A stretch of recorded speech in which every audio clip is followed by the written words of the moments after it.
Hello everyone, this is Archana and I welcome you all on inclusive zone channel. तो आज की video में हम पढ़ेंगे इंक्लूसिव एजुकेशन का पार्ट बी। तो पार्ट बी में आपके कुछ दी हुई है types of physical and mental disabilities. तो आज हम बेसिकली डिसेबिलिटीज के बारे में पढ़ेंगे और कौन से मतलब डिसेबिलिटी का नाम क्या है और उस डिसेबिलिटी होने के पीछे का रीजन है। तो ये आपके क्वेश्चन में डायरेक्ट पेपर में डायरेक्ट क्वेश्चन आता है मैचिंग के लिए। तो आसानी से ये बिल्कुल मेमोरी बेस्ड टाइप के क्वेश्चंस होते हैं जिनको आपको क्या करना है, लर्न करना है। तो सबसे पहले हम बात करेंगे फिजिकल डिसेबिलिटीज की।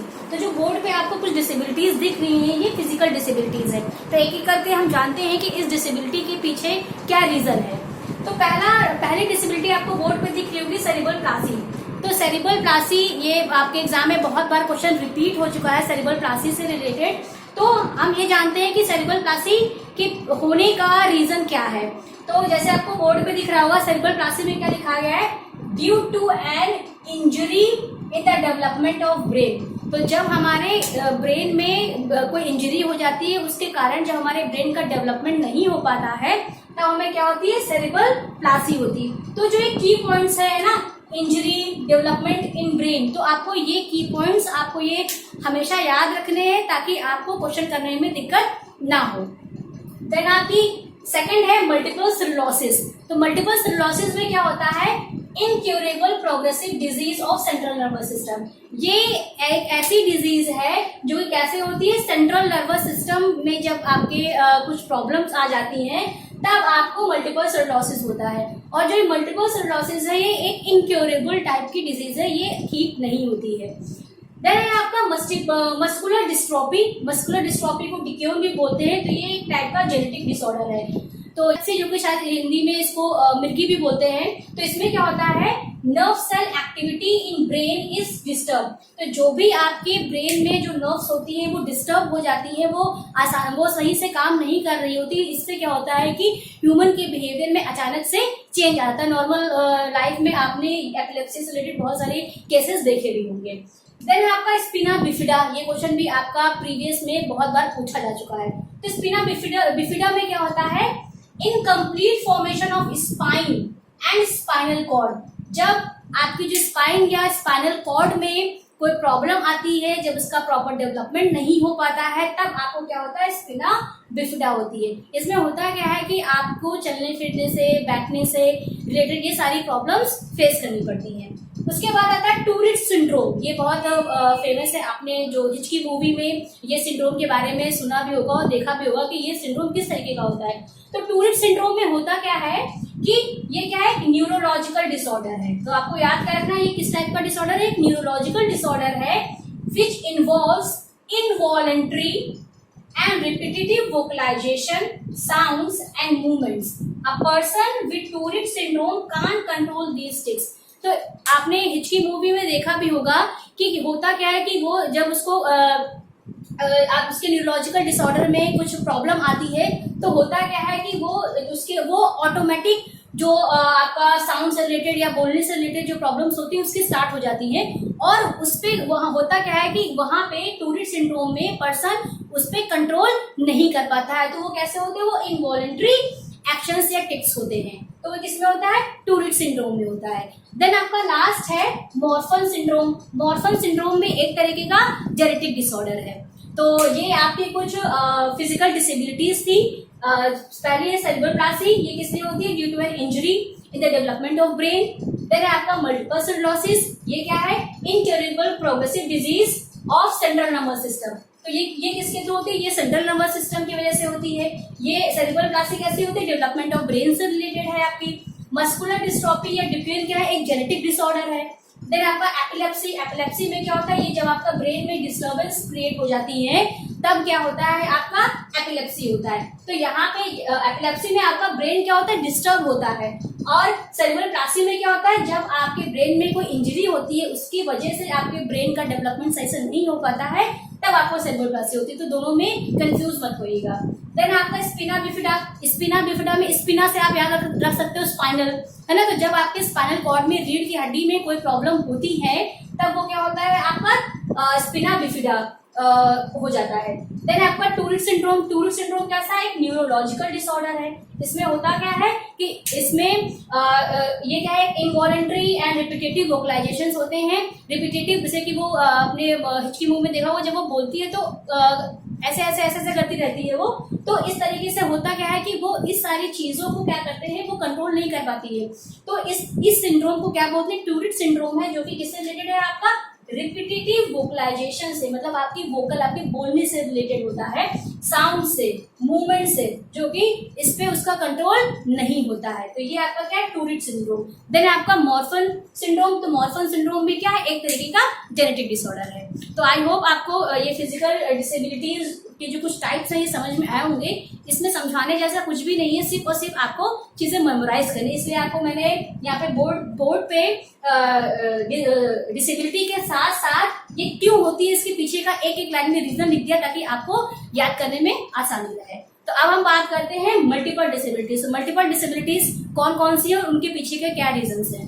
अभी मैंने सिंड्रोम्स लिखे हैं। ये सिंड्रोम आपके रिलेटेड है मल्टीपल डिसेबिलिटीज से। तो मल्टीपल डिसेबिलिटीज क्या होती है? जब एक या एक से ज्यादा डिसेबिलिटी एक पर्सन के अंदर पाई जाती है तो वो हमारी होती है मल्टीपल डिसेबिलिटीज। सपोज कि डेफ एंड ब्लाइंड। तो डेफ एंड ब्लाइंड एक तरीके क्या है? मल्टीपल डिसेबिलिटी है कि मतलब जो पर्सन है वो देख भी नहीं सकता, वो सुन भी नहीं सकता है। तो इस तरीके की जब एक या एक से ज्यादा डिसेबिलिटीज एक पर्सन के अंदर पाई जाती है तो वो मल्टीपल डिसेबिलिटीज के अंदर आती है। तो ये कुछ मल्टीपल डिसेबिलिटीज लिखी हुई है। ये मल्टीपल डिसेबिलिटीज के पीछे के रीजंस मैंने यहाँ पे लिख दिए हैं। तो हम जानते हैं कि इस सिंड्रोम्स में इनके पीछे क्या क्या रीजंस हैं इन सिंड्रोम के होने के।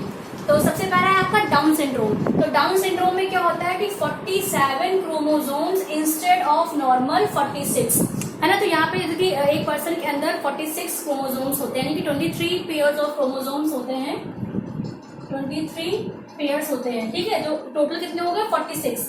तो 46 क्रोमोसोम्स पाए जाते हैं पर्सन के अंदर। अब उसमें होता क्या है कि जब 47 क्रोमोसोम्स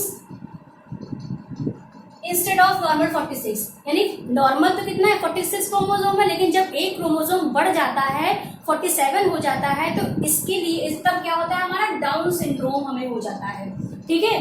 फिर है आपका क्लिनफिल्टर सिंड्रोम। क्लिनफिल्टर सिंड्रोम में क्या होता है? ये स्पेशली मेल्स में पाया जाता है। ये मेल्स में होता है इस टाइप का सिंड्रोम। अब इसमें है क्या कि जो मेल होता है वो एक एक्स्ट्रा एक्स क्रोमोसोम्स के साथ बर्थ लेता है, ठीक है। तो इसमें मेल के अंदर एक एक्स्ट्रा एक्स क्रोमोसोम पाया जाता है। मेल्स में एक्स और वाई क्रोमोसोम्स हैं, तो एक्स और वाई क्रोमोसोम्स की वाई क्रोमोसोम की जगह पे एक एक्स्ट्रा एक्स क्रोमोसोम और आ जाता है, तो तब क्या होता है? उनको क्लिनफिल्टर सिंड्रोम हो जाता है।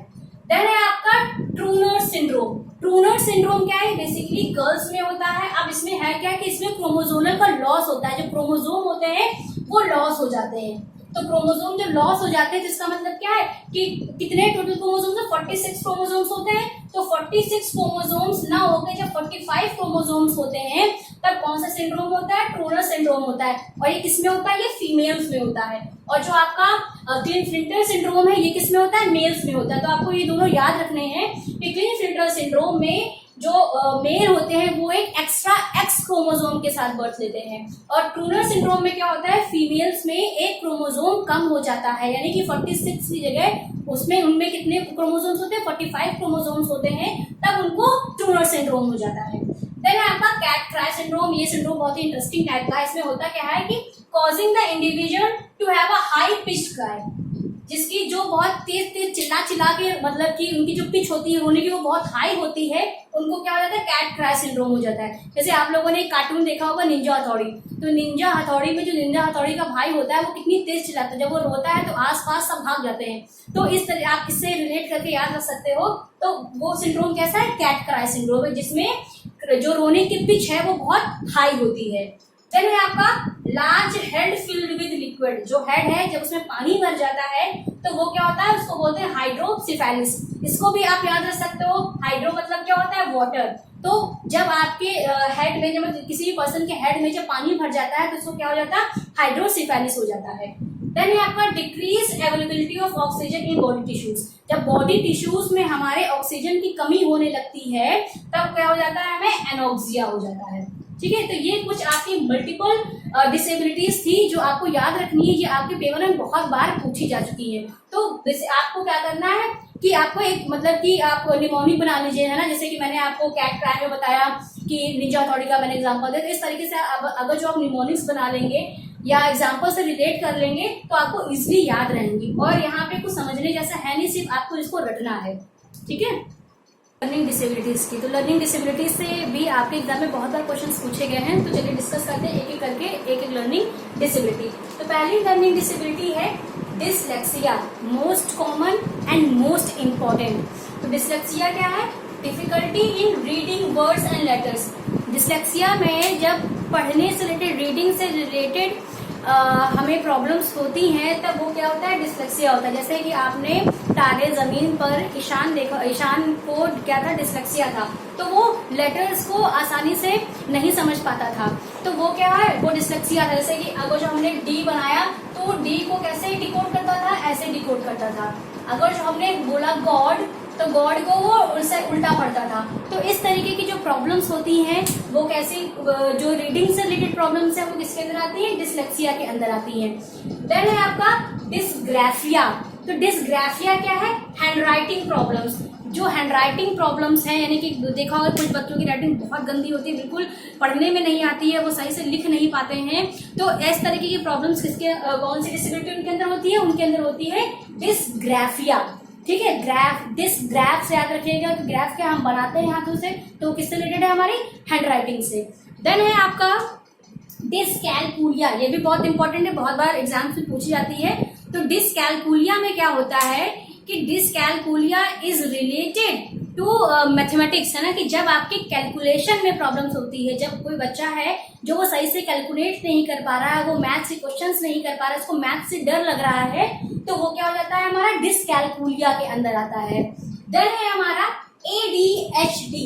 तो ADHD का सबसे पहले आपको फुल फॉर्म पता होना चाहिए। इसका फुल फॉर्म है attention defeat and hyper activity disorder, क्योंकि यहाँ से डायरेक्ट आपका क्वेश्चन भी मतलब कि एब्रिविएशन से क्वेश्चन आ जाता है कि ADHD का फुल फॉर्म क्या है और इस ADHD में होता क्या है, ये तो आपको पता ही होना चाहिए।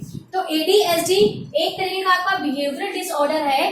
तो इसमें क्या है, जैसे कि नाम से समझ में आएगा, अटेंशन डेफिशिट। तो अटेंशन डेफिशिट का मतलब क्या है कि यहाँ पर जो स्टूडेंट है वो अटेंशन क्या करता है? अटेंशन नहीं, मतलब उसकी डिफिकल्टी आती है अटेंशन पे करने में, या अटेंशन जो सीकर्स होते हैं। तो जब डिफिकल्टी इन पेइंग अटेंशन जब होता है, जब कोई बच्चा अटेंशन नहीं पे कर पाता है, उसको डिफिकल्टी आती है इन सब चीजों में, तो वो क्या होता है? ADHD का शिकार हो जाते हैं। या आपने बहुत से बच्चे देखे होंगे जो अटेंशन सीकर होते हैं, जब उनको अटेंशन नहीं मिलती है तो वो तोड़फोड़ करना शुरू कर देते हैं। तो वो सारे बच्चे भी किसके अंदर आते हैं? ADHD के अंदर ही आते हैं। तो ADHD क्या है? बिहेवियरल डिसऑर्डर है, जिसमें क्या प्रॉब्लम्स आती है? Difficulty in paying attention.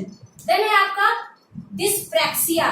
तो dyspraxia is related to your motor coordination. तो जब मोटर कोऑर्डिनेशन में प्रॉब्लम्स आती हैं तो हमारा क्या होता है? डिस्प्रैक्सिया हो जाता है। अब मोटर कोऑर्डिनेशन का मतलब क्या है कि जैसे कि जो भी स्टूडेंट है उसकी फाइन मोटर स्किल्स डेवलप नहीं हुई है। फाइन मोटर स्किल्स का मतलब होता है जो छोटी सी लिखना, है ना, कि इस तरीके से ये मार्कर है तो मार्कर को इस तरीके से पकड़ना।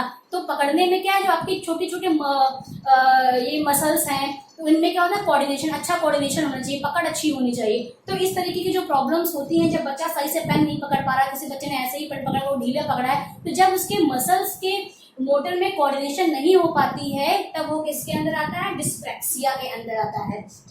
देन है आपका डिसर्थिया। डिसर्थिया क्या है?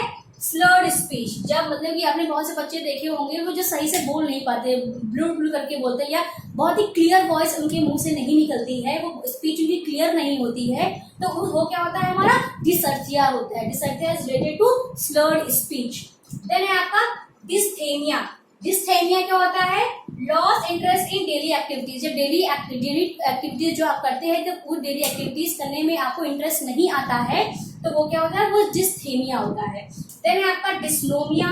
तो dysnomia is related to word finding problem. जब शब्दों को आप खोज नहीं पाते हो, शब्दों से रिलेटेड जब कोई डिसेबिलिटी आ जाती है, तो वो किसके अंदर आता है? डिस्नोमिया के अंदर आता है। तो ये कुछ बहुत ही मोस्ट इंपॉर्टेंट टाइप्स की डिसेबिलिटीज थी जो कि रिलेटेड थी लर्निंग से।